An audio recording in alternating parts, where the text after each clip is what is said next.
젊은 변호사들을 대표하여 외유 내강이라는 그러한 말에 너무나 적합한 정말 험한 길로 들어선 젊은 변호사 한 분을 소개시켜 드리고자 합니다. 경제를 생각하는 변호사 모임의 유정화 변호사님이십니다. 안녕하세요. 유정화 변호사입니다. 네, 저는 지금 국토본에서도 열심히 부정선거를 위해서 활동을 하고 있고, 이제 여러분들께 이제 우리 젊은 변호사들과 다 같이 힘을 합쳐서 이렇게 열심히 활동하고 있으니까 많이 응원해 주셨으면 좋겠습니다.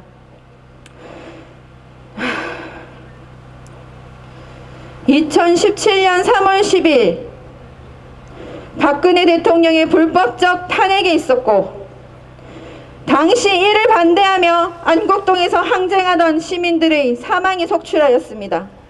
많은 국민이 대통령의 탄핵에 충격을 받았습니다.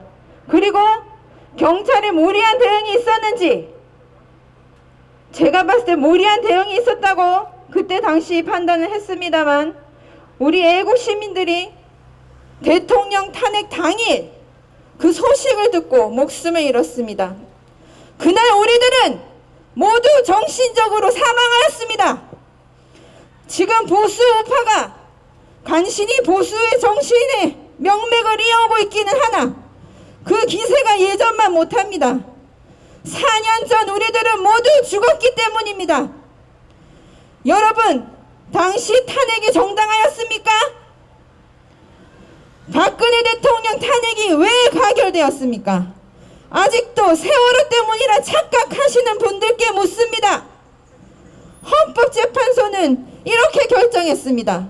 첫째, 최순실이 비선조직으로 국정농단했고, 둘째, 이와 연계하여 스포츠재단의 대기업들로 하여금 돈을 내게 하여 기업의 자유와 재산권을 침해했다. 하지만 문화체육관광부 소속 공무원에 대한 문책성 인사는 헌법 위반이 아니며 세계일보 사장 해임 또한 언론의 자유 위반이 아니라고 판단했습니다. 마지막으로 여론재판으로 이미 마녀 사냥이 진행되었던 그 세월호 사건을 헌법재판소가 뭐라고 판단했습니까? 세월호 침몰 당시 적극적으로 대통령이 구조활동에 임하지 않은 대통령을 생명권 보호 의무 위반이라고 했습니까? 아닙니다. 헌재는 이조차도 헌법 위반이 아니라고 판시를 하였습니다. 이것은 일반 교통사고입니다. 그럼 하나가 남습니다, 여러분. 최순실의 국정농단과 대기업들의 기업 자유 및 재산권 침해입니다. 헌재는 이 사유들이 중대한 헌법 위반으로 보고 대통령을 그냥 파면해버렸습니다.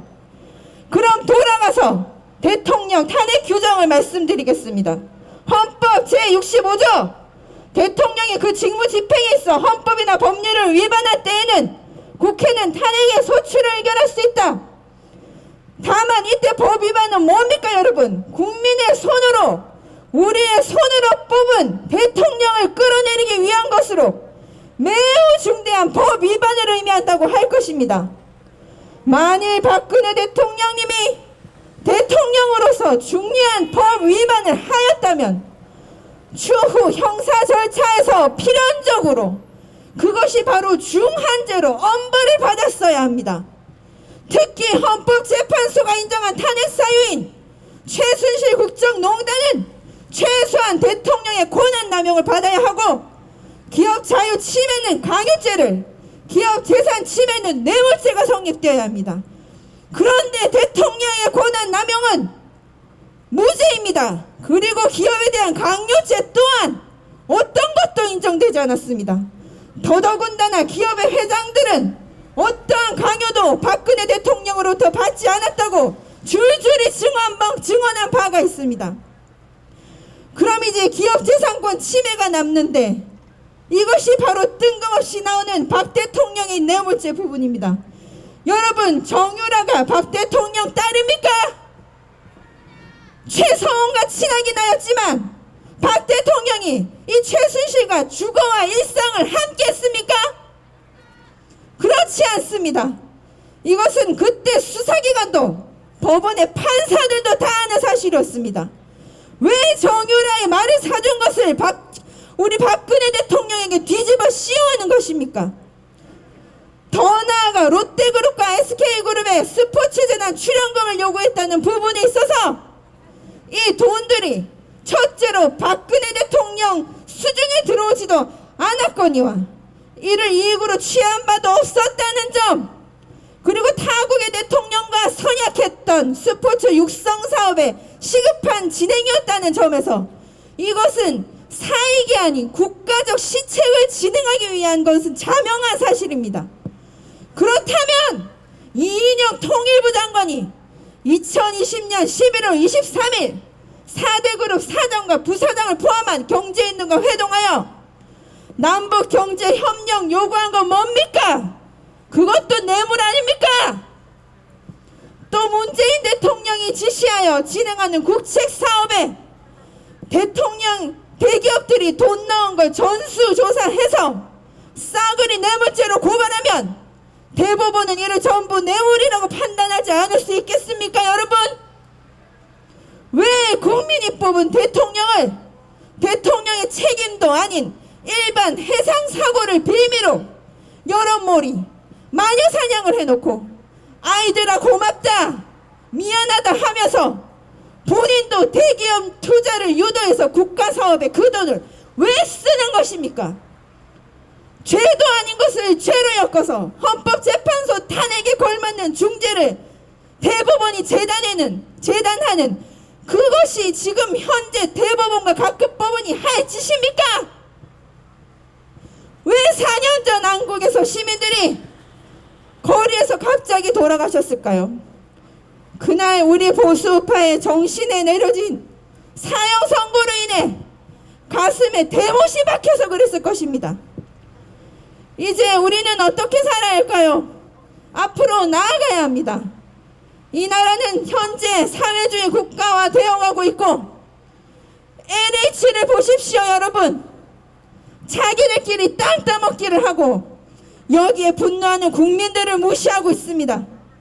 감히 LH 따위가 억울하면 들어오던가 하면서 국민을 무시하고 우롱하고 있는데 그 위에 위정자들은 대체 어떻겠습니까?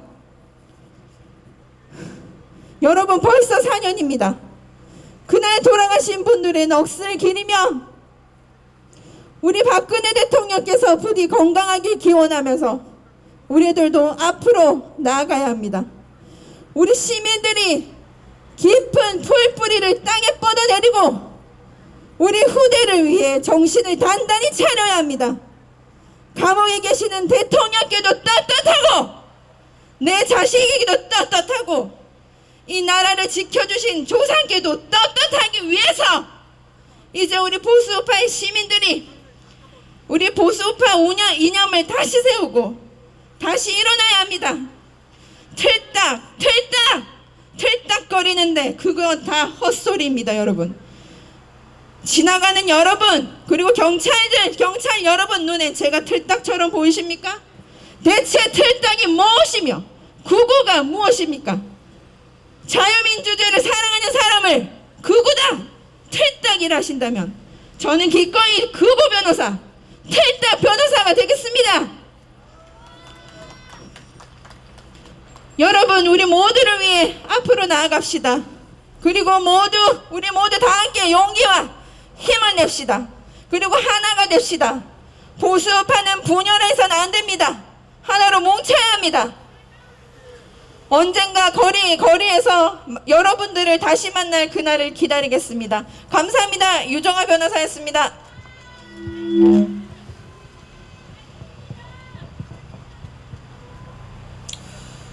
네, 이분도